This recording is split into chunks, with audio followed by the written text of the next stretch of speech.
Welcome back, everyone, to top four here at the Balance Patch Cup. Once again, I'm June, joined by the incomparable Kian. Stop it. And you all might be a little worried that you're getting deja vu, you're seeing double, but we have ourselves a wonderful repeat matchup here for top four. We're going to take a quick look at Liam McDonald's team. They're going to be facing off against Calvin Tobias, who we saw. We got to cast during round one, and here we are running back the exact matchup back in top four. Both of these players had a pretty successful tournament run, and we're going to see if things shape up a little bit different this time around. We know both teams, thankfully, Liam's as well as Calvin's. The classic Sneasler Rilla balance, but with the Basque Legion and the Como O to spice things up a little bit, and the Mira Urban Cineroar. Honestly, my first gut instinct as an adaptation here, I think the Golden Go could do a little bit more, maybe without the Life Orb. Shadow Ball won't be as good, but honestly, the 4 physical attackers was just not feeling strong enough. Yeah, we're going to look at Calvin's team and see why those 4 physical attackers didn't seem so great. And that's because we've got not only the Unaware Dondozo, but also the Stamina Archaladon. Both of them get boosts to their defenses pretty consistently throughout a game and makes things quite difficult on physical attackers to get damage onto those Pokemon. Of course, with the Dondozo, any nasty plot boosts that you might get from the Golden Go, not going to be terribly impactful. I think there is a place for Liam to bring just about the same 4 Pokemon that they had brought during round 1 of Swiss today. I think it really is just a matter of, can they get through whatever lead Calvin throws out? You know, Calvin went with the trusty Pelipper and Archaladon games 1 and 2 in the round 1 that we saw. If they keep it the same, if they move to the Weavile and Annihilate, can Liam get through those 2 Pokemon without too much difficulty in order to retain all of the pieces necessary to deal with this Dondozo? You know, you're going to need the Rillaboom to force the Terastallization, the Sneasler to take advantage of the Terastallization, you know, the Incineroar potentially to get those Intimidate cycled around. It's a difficult dance that Liam's going to have to do, but I think there is a way through it in this matchup.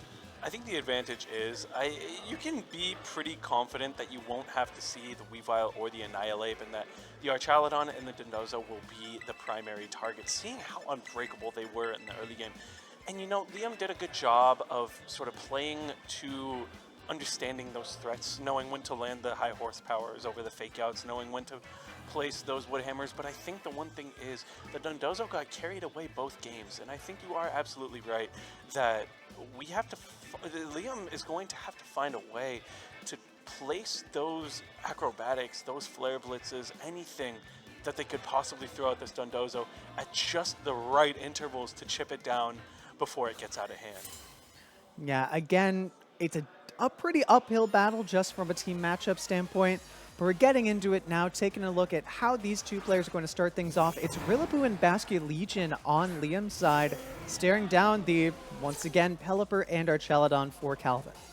Yeah, I like this lead a good bit from Liam, because the Basque Legion definitely wants to get some early game damage on the board, something like a Grassy Glide into even like a flip turn or a wave crash into the Pelipper, just to not have to worry about it anymore, and clear it to make the mid to late game a little bit more linear than it already is. I think that's a strong start from Liam.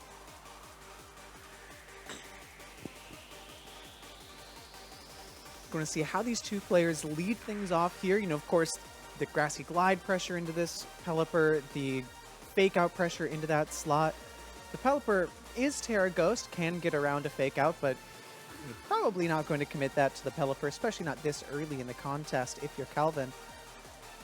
Yeah. And it is a flip turn that comes out from Basque Legion, showing that the Basque Legion is faster than the Pelipper for Liam as opposed to Calvin's. That's an interaction I think we saw earlier on in the set. It's good to keep that in mind, that it wasn't any sort of fringe speed tie. The Basque Legion is very much faster than that. But yeah, I think a fake out there was honestly a pretty solid play, because if they happen to Terra Ghost, it means the Dondozo later cannot Terastallize out of those hits from the Rillaboom. So getting a fake out and a flip turn in could have been smart too, but we just see the Incineroar come in to the already chipped Pelipper as a Hurricane comes out, cutting down this Rillaboom to about 30% of its health, and a Wood Hammer comes out to follow. Yeah, the Wood Hammer, plenty of damage into this Pelipper to get that KO. Calvin, we saw smiling and laughing a little bit as the Hurricane went into the Rillaboom. You know, of course, our Day 1 fans will remember the double critical hit that Calvin got in Game 1, Turn 1, in Round 1 of our tournament here today. Not going to be the case as the Hurricane goes into the Rillaboom, the Electroshock goes in the Incineroar. Pretty much an identical play of what we saw in the first time these two players played, but just, yes, like you mentioned, without the critical hits. So it'll be interesting to see how this game should play out should there be no critical hits. Both the Rillaboom and the Incineroar are still alive, the Basculegion in the back is healthy, and it is now a 3v4 where you've traded the Pelipper for substantial damage on both of the pivoting pieces on Liam's team. Yeah, and you still do have fake out pressure with that Incineroar, so despite all the damage Calvin was able to get down, still feels like they're looking up at Liam at this point in the contest just because of the Pokemon advantage on their side. Yeah, I think one thing that Calvin has to be sure of is he can't leave the Tatsugiri too vulnerable right now. If you decide to go for an offensive move and the Rillaboom just clears it out, I don't think there's anything stopping the Basculegion from wreaking havoc in this endgame, barring some well-placed Last Respect hits. But we actually just see the Rillaboom switch out, stay preserved for that late game against the Dondozo, and Basculegion comes out. Muddy Water connects on both, knocks out the Incineroar like it's nothing, and just goes down just like that. Yeah, a pretty aggressive play there for Calvin, you know, just getting off that Muddy Water. Tatsugiri could have been faked out, but I believe we had seen... Actually, I believe we had seen the Rillaboom on Liam's side was faster than the Archaludon. Potentially could have been a double up into that slot, but instead, we're going to see the script get pretty flipped on its head as the Basculegion switches in just to take an Electro shot into that slot. Now Liam very quickly down to their final two Pokemon. Yeah, it seems that the crits were not the deciding factor in that earlier Game 1. I honestly think that if the Rillaboom had stayed in and potentially tanked that Muddy Water, which I would not be able to say if it could or not. If it had, then the Rillaboom, faster than the Archaludon, would have been able to place that Wood Hammer directly onto that sushi, get some fresh sashimi, no Dondozo commander boost, and then maybe have a bit of a cleaner end game. But now in this position, going for the close combat, gets the KO! Wow, and we're seeing that that is a damage roll. The close combat, when these two players faced off in round 1, did not pick up the KO from full on the Archaludon. This time it does, and the Draco Meteor lands into the Rillaboom. Tatsugiri, of course, faster than that Pokemon. So the Archaludon traded for the Rillaboom with a lurking big fish in the back to clean things up for Calvin. Yeah, I agree with Calvin not really playing any funny games here with Muddy Water, you know, going for Draco Meteor, not needing the damage onto the Sneasler, and just going for what in the toolkit was most accurate into that Rillaboom. Because without that Rillaboom there to threaten the Wood Hammer back onto the Tatsugiri, the Dondozo is just free to reign over this endgame in the ring. Yeah, we're going to see a close combat, not all that much damage. And to note here, the defense drops for the Sneasler, not playing any factor here. This is just how powerful that commander boosted Dondozo is. One hit KO into Sneasler. Of course, a little bit of help from the rain. But we are seeing, once again, this Dondozo on Calvin's side just so incredibly strong and gets a quick victory here in Game 1 of our top 4 set. Yeah, June, honestly, I don't really know how Liam can adapt. You know, I was thinking initially that the Goldango could be a potentially strong switch up, but the main damage you're going to get is out of those Iron Plate Make It Rains, and everything on the team that is being brought, I'm pretty sure just resists that. The Archaludon, the Pelipper, the Tatsugiri, the Dondozo, nothing's going to like taking that. So it does feel a lot like Liam is constricted in Team Preview. Yeah, again, I feel like Liam's bringing the right 4 Pokemon. It really just is. They have such little room for error in this matchup, just like we saw. Liam had a pretty solid opening game to that first one. You know, was able to get the KO on the Pelipper. check one. That's very, very important. Limit the switches that Calvin has, especially if you can force the Dondozo onto the field early. It's going to be infinitely easier to help deal with it. Check number two is force the Terastallization somewhere.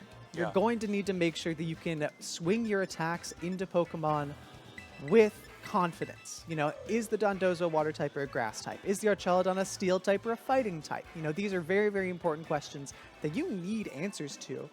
And if you are in a Pokemon lead, you need to keep pressing that advantage. Switching the Rillaboom out when you had the fake out pressure, you had the speed advantage over the Archelodon. As we saw, just allowed Calvin to make a pretty safe play, attacking with both Pokemon and picking up 2 KOs for the confidence on their side. Yeah, I think what Liam needs to recognize is that you're much better off just clicking Fake Out into the Pelipper that turn 1. You're better off keeping it on the board, putting it within that Grassy Glide range, but we're just going to see a big switch up. There's no Basculegion on that lead for the fast flip turns. The Sneasler is out and ready to fight instantly as we see it lead into the Pelipper and Archelodon. This is a great opportunity to do exactly what we were talking about and get a Terastallization out early. Yeah, as we saw, the Sneasler sometimes will one-hit KO this Archelodon with a close combat. We do have, of course, the Pelipper that threatens both of these Pokemon with super effective damage off the Hurricane, but the Sneasler, because of Unburden with the Grassy Seed, the fastest Pokemon on the field, Fake Out, just like you mentioned, Keon, does go into the Pelipper. Close combat into Archelodon, survives with a decent amount of HP. That's a really interesting turn. roll. That's a big, big roll. That's, you must be minimum damage there. Pelipper flinches, and the Electroshock comes out.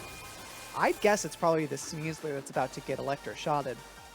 Yeah, I wouldn't say that gets done into the Rillaboom. Calvin recognizes that you need to do as much damage into this Rillaboom as possible early on, but that's what the Hurricane is for. This Electroshot is just going to pick up that Sneasler like it's nothing. The -1 defense, the special defense, the +1 special attack. It's free and clear to just get that piece out of the way and advance Calvin to finals just that much quicker. But this game is very much not over yet. Yeah, and I think that is still a pretty fine trade if you're Liam. Yes, you missed out on the damage roll from that close combat, and it cost you your Sneasler, but the Pelipper is stuck on the field. You know that your Basculegion will at least be faster than it. Potentially a 100 base power Last Respects would be enough to pick up that KO. You also still have your Rillaboom around, and likely that Incineroar is the 4th Pokemon. You know, there are still a lot of pieces that Liam has to play with, and importantly, the important pieces are still available for Liam in this contest, especially staring down a low health Archelodon, which is such a big issue alongside that Dondozo for Calvin. Yeah, I think if Liam recognizes here that the play from here on out is to just make sure Rillaboom does not take damage, you can get a pretty solid board wipe here with that Last Respects, with that high horsepower, and then play a game of Incineroar Basculegion against this Dondozo. There is, for the first time, I'm really seeing a way out of this match for Liam. Yeah, and it, you know, of course, that gameplay really does come down to, does a Last Respects pick up Pelipper from this range? It's a Pokemon with naturally very high defense, as Liam not going for that, instead taking the safe flip turn into the Archelodon for the KO. We're going to see the 4th Pokemon revealed from Liam's side, but that does mean that Pelipper will get at least 1 attack off in this game. Yeah, it's probably going to take this opportunity to chip down that Rillaboom with the Hurricane, and not having gotten that Pelipper knocked out with a potential 100 base power adaptability Last Respects means it is free to go for that Hurricane straight into the Rillaboom. No confusion, the Woodhammer going back, bringing Liam at a Pokemon advantage, but I'm not too sure about a situational advantage at this point. Yeah, thankfully for Liam, the Rillaboom does survive the Woodhammer recoil, gives you a little bit more wiggle room here in this contest, and, you know, to their credit, still has Fake Out pressure active on the field. You know, you're still forcing this Dondozo to potentially protect or at least Terastallize this turn, one of those two to remain safe in front of the Incineroar with Fake Out pressure and the Rillaboom with Woodhammer pressure. But once again, we're in the position where Sneasler has fainted. There's not a ton of great damage that Liam has into something like a Terra Grass Dondozo. One of the interesting things about this position right now is while the Incineroar, the stat changes don't matter relative to the Dondozo, the one thing that does matter is the speed change. You'll be able to get off parting shots maybe before the Dondozo moves, and you now have the Dondozo that's pretty pressured to Terrasilize in this board. As Rillaboom switches out to that Basculegion, I think Liam has a very safe play here of to just swap out to Basculegion and fake out the Dondozo while potentially baiting out a Terrasalization, which we do exactly see here. Yep, we do see Dondozo choosing to become a grass type. Pretty safe in front of these, 3 Pokemon, the grass type Rillaboom, the water type Basculegion, and the Incineroar inside of the rain. The Incineroar does have Flare Blitz to its credit, but not going to be doing that much damage into an unaware Dondozo in the rain. Dondozo still at +2 attack, has not taken any parting shots or intimidates, but like you mentioned, Kiyan, this Incineroar now at +2 speed can get a parting shot off before the Dondozo even attacks on this turn.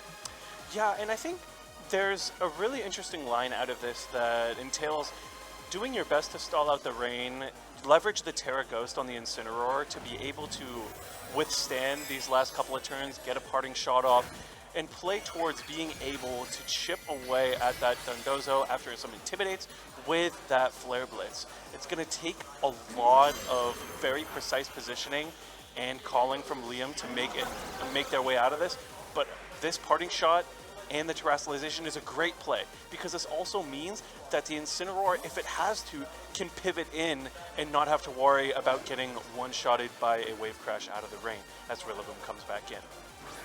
Yeah, and, potentially that is true. Of course, could be, the Dondozo could get any number of order-up boosts.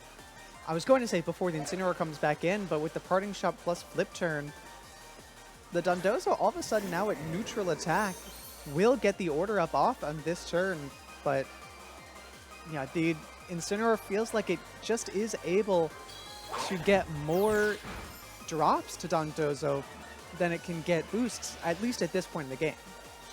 Yeah, I think there's a lot of opportunity to just stall out this rain by going for like fake out into a side parting shot, bring in the Basculegion, bring in the Incin, click last for specs. You can definitely stall out this rain, and I think the Incin could get in a position where the Flare Blitzes will eventually start to add up. Yeah, it could be. Of course, the Incineroar, as it had to switch out, does lose all the boosts that it had, so no longer faster than the Dondozo with all the speed boosts that it did have from the Mirror Herb. Will switch out into the Basculegion. The Rillaboom does fake out Dondozo, so you get a free switch in for your Basculegion as well. And just like you mentioned, Kiyan, rain ends right there. Yeah, this is playing to get the Terrasalization out on the Dondozo in a way that Liam may not have wanted at first, but with the Incineroar being pretty healthy at this point, you get to bring in Incineroar, get another Intimidate down, and continue to press down this damage output that the Dondozo wants to leverage for this endgame. As Incineroar comes out on Rillaboom's slot, likely in no world taking a Wave Crash on that slot, and let's see what the Basculegion does. Another flip turn, going straight back to Rillaboom. I mean, Calvin is put in the blender right now, and there's only so much that can be done about it. Yes, but now if you're Liam, the important thing is that you really want to be able to stagger your fake out turns. Yes. You want to be able to fake out, switch the Incineroar out, bring the Incineroar in, fake back out, keep making those swaps. Now you're in a position where both of your fake out Pokemon are on the field at the same time with fake out active. Now, Calvin is going to guaranteed be able to get an attack off the turn after this one, where that wasn't always the case prior. Of course, there are all kinds of plays that Liam can make. You can fake out and swap the Incineroar out. You can fake out with the Incineroar and swap the Rillaboom out. You can fake out and parting shot if you don't think the Dondozo will protect, but no switches on Liam's side makes things pretty dangerous on the following turn, as Liam does go ahead and make it looks like the fake out and parting shot play. Do they click it into the side? Oh no. No. I thought we were gonna get some sauce here in top four, but it's okay. Liam is still playing this really well. And while it's tough that there isn't really anything that can be done right now, you have to go for the order up, not even risking a +1 wave crash, potentially not KOing the Incineroar. Is there a way that Liam can play the timer here? Potentially, it would involve, again, a lot of fake out cycling in this contest. Calvin, of course, more concerned with just trying to do damage, and to their credit, they've been able to get a pretty good amount of damage across the board on Liam's Pokemon so far, just mashing order up. After another order up and another parting shot, remaining at +1 attack is this Dondozo, as Rillaboom will come back into the field of play. And now we're back in the blender. You can fake out, switch Incineroar in, fake out and switch Rillaboom out, etc., etc. A lot of ways that you can get through this set of turns. I think the beginning of this game probably went a little bit too quickly for us to potentially be going to timer here in this game too, but depending on how these two players play it out from here, there's always the potential. Yeah, I think if we were to play towards that endgame, I would like to see Liam taking a little bit more time with really making sure that these switches are intentional, and I think they're starting to get the hang of it now with faking out, bringing in Incin, now faking out, probably bringing in the Basculegion, and just making sure all these Pokemon get to heal back up. And that grassy terrain is paying dividends. We're on basically its 8th turn of being in play, I would say, and the Rillaboom, once at 30%, is now back over half, and this healing is starting to add up as the Dondozo just continues to struggle throughout this blender. Yes, but at the same time, the Dondozo is still at full HP. There still isn't a ton of progress being made into that Pokemon, and there really isn't a ton of damage that Liam can offer into that Pokemon either. The Basculegion's only got that 100 base power, last respect. The Incineroar and the Rillaboom aren't going to be doing too terribly much into this boosted Dondozo. So maybe it is that Liam just has to play into that timer endgame. Yeah, I'm surprised to see basically virtually no Flare Blitz come out into this Dondozo at the time, realizing that they just want to stop the damage from going out. As the grassy terrain goes away, and looking at the time here, they are eating up a good amount of their time, but I just don't know if there's enough longevity on these Pokemon to really go for that timer win, but it seems like the best bet that they have. Yeah, and you continue to see the damage rack up, especially on this Basculegion. As it has to switch in pretty, I'll say unsafely a lot of the time for the Incineroar or the Rillaboom, and as long as Calvin can just get one KO, they just need a single KO of these 3 Pokemon with the order up, with the Wave Crash, with one of the moves. That'll limit Liam's ability to switch around on this field and make it infinitely easier for the Dondozo or even the Tatsugiri to clean things up in the endgame. Yeah, I think the order ups are just going to keep on coming out. We're really at the all-you-can-eat buffet right now. Dondozo has just been eating and eating and eating, and it hasn't done much just yet, but I think even at this point, statistically, there's got to be a crit or something that could happen, and we've gotten another one of those boards where both of these Pokemon can fake out. You don't really want that. You want to be able to stagger these, and playing towards timer, you want to be more intentional about that, but I think we are just going to see a fake out swap back to Basculegion. We're just kind of dancing around at this point, trying to play towards that timer, but being mindful of the time that Liam has left here. Yep, still have not seen any of the timer notifications on the screen. Of course, you do see the your time for these two players. Liam down to about 3.5 minutes available to select their moves. No fake out active on this turn. Dondozo will be able to get an attack off. It is currently at neutral attack, will be at -1 as Incineroar switches in here with another Intimidate. And you gotta wonder where this order up is going to be going. I'd imagine it's into the Basculegion slot. that is where you can try to get the most value out of it, as the Basket Legion does stay in this turn and just go for the last respect. And no, the order up goes into the Incineroar for very little damage, all things considered. I think we finally reached a point in this matchup where Liam did more damage to Calvin in the Dondozo than the Dondozo did back, which it may have taken a couple dozen turns to get there, but we're here right now. And I guess maybe it's time to just start going for damage into the Dondozo. Maybe Liam's decided, I don't need to play the timer. I've cut down the damage output from this Dondozo enough. It's time to just start clicking Last Respects and Flare Blitz. And I still not sure about that strategy, just because we saw how little damage Last Respects did right there. And Flare Blitz, of course, comes with that recoil damage onto the Incineroar. You really can't afford to give away more of your HP pool if you're Liam. You just have to keep playing this game right here. You have to keep playing your fake out, switch, everything. As there's no fake out this turn, it's likely just going to be, oh, it's a knockoff. Wow, so Dondozo, I believe, now back at +1 attack after that order up, and now has the potential, because of the lack of parting shots and intimidates the last couple of turns, has the potential to actually start getting damage meaningfully onto this board. And once again, getting the turn right is Calvin protecting on the fake out turn and likely a parting shot from Liam's side. Let's see. Yeah, and I mean, as the double goes into the Dondozo, Liam has now found themselves out of position. The Dondozo's back up to +1.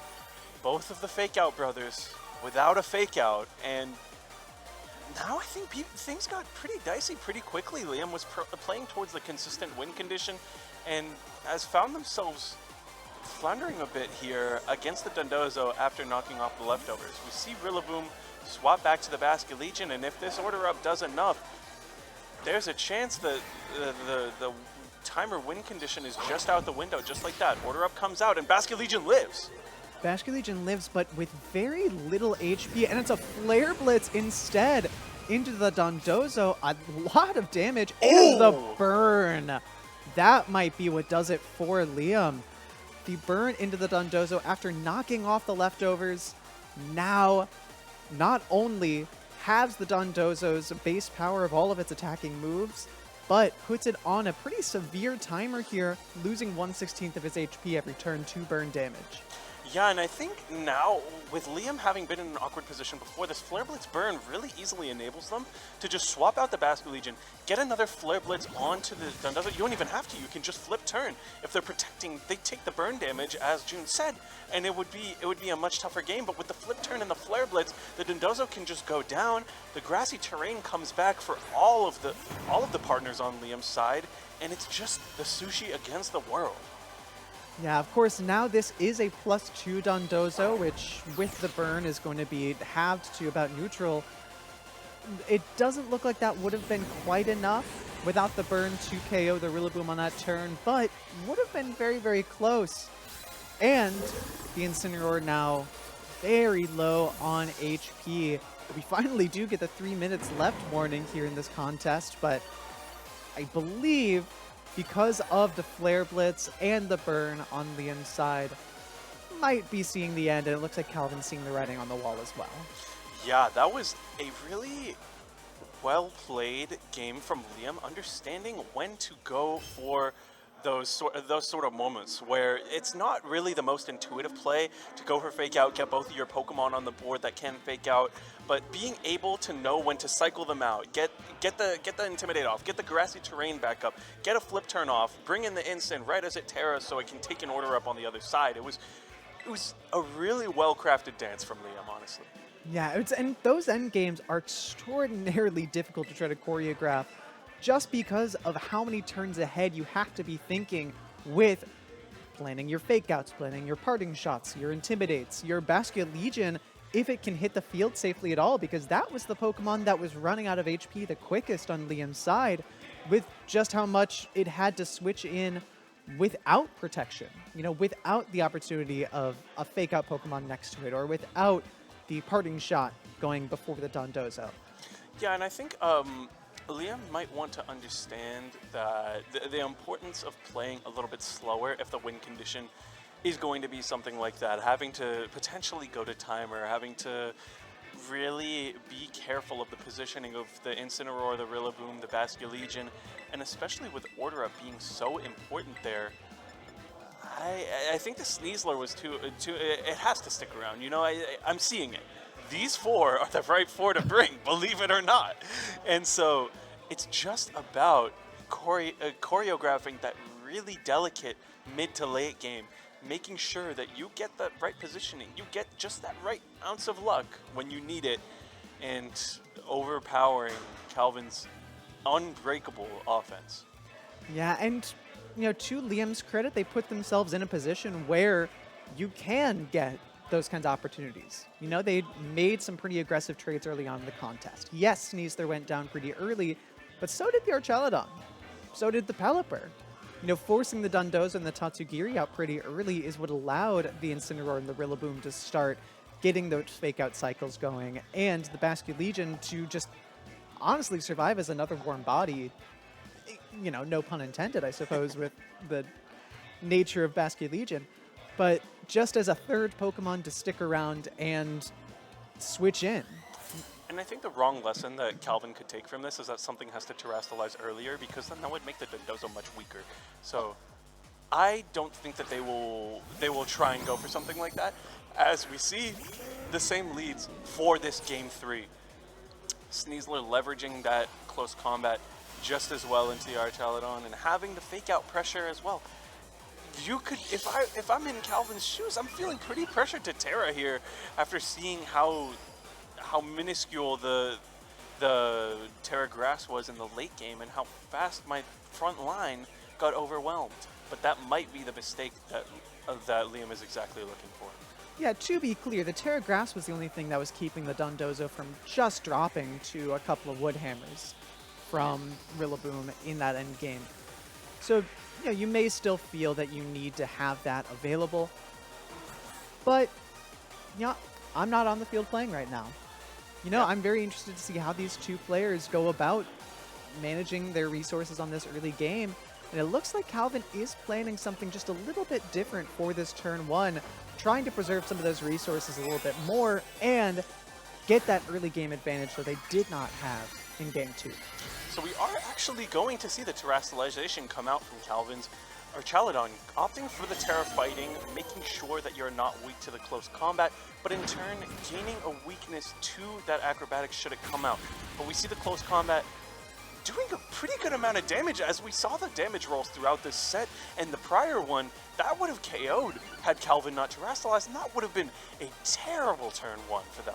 But calling the terrestrialization right, getting this Electro Shot out, trading half the health in the terrestrialization for that Sneasler, I think it's not so clear-cut who wins from this just yet, but it does look very good for Calvin. Yeah, of course, Calvin, as we saw, will pick up that one-hit KO with the +1 Electro Shot into the -1 Special Defense Sneasler.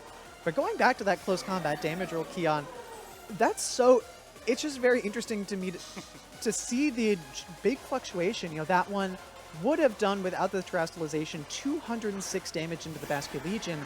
The last close combat that we saw into that slot only did 182. There's just a very wide gap there. And the fact that we're getting to see both extremes of it. Now, though, we're going to see how much damage this adaptability Basculegion in the rain can do into this Archaludon with +1 defense. It's functionally got 2 choice bands on right now with the adaptability and the rain boost. And it'll be interesting to see, because I think this Basculegion could certainly one-shot this Archaludon from this range, but that would leave the Pelipper open to get a crucial Hurricane onto the Rillaboom again. And, if Calvin gets a little bit more luck than Liam did last time around, we just see the Grassy Glide come out instead. Interesting. The Wave Crash going into the Archaludon does get the KO, nice and clean. Yeah, and I think a pretty heads-up Grassy Glide from Liam into that Pelipper. Make sure that you do not take any recoil damage from a Wood Hammer. You're going to see the Hurricane, as we've seen in the last couple of games, has not been enough to one-hit KO this Rillaboom. does get the confusion on this turn, though. That's very vital. Yeah, and that's something we haven't seen just yet. Ooh. And we're going to see a little bit of a mix-up on Calvin's side in the back. No Dondozo. It is the Weavile and the Annihilate.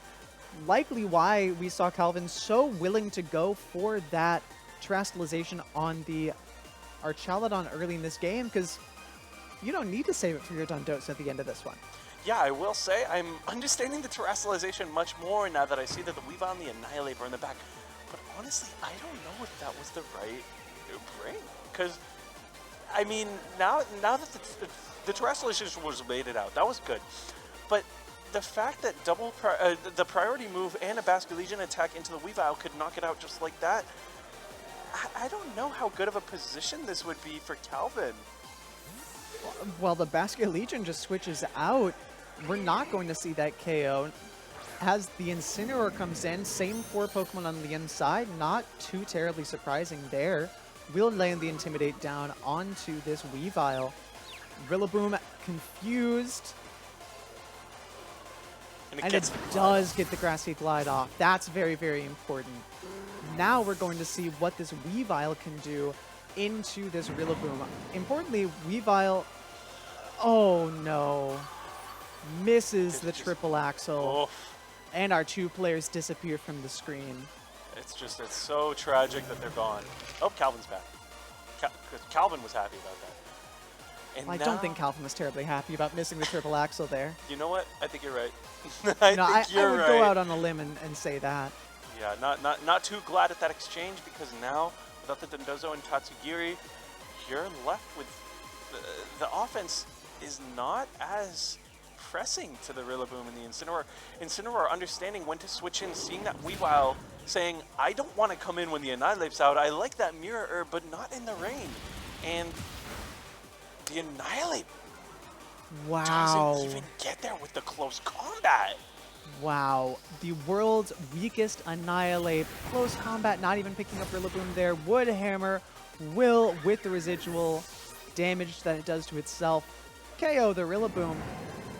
But yeah, even if the close combat were able to get the knockout onto that Rillaboom, I just don't see how Calvin would have been able to deal with this Choice Scarf Basket Legion in the endgame, clicking last respects. There's no priority between the Weavile and the Annihilate, and both of them are going to take pretty heavy damage from this Basket Legion.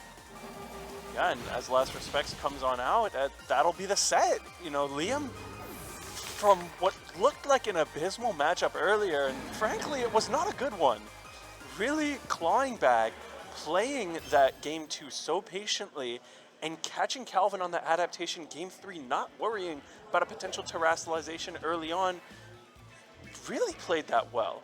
Yeah, really impressive stuff, especially with how we know this first meeting between these 2 players went in round 1 today. Some phenomenal adaptations from Liam's side. They're going to be going on to the finals here at Balance Patch, while Calvin, a fantastic run, getting all the way to top 4. Yeah, and we will be back very shortly with finals of the Balance Patch November Cup.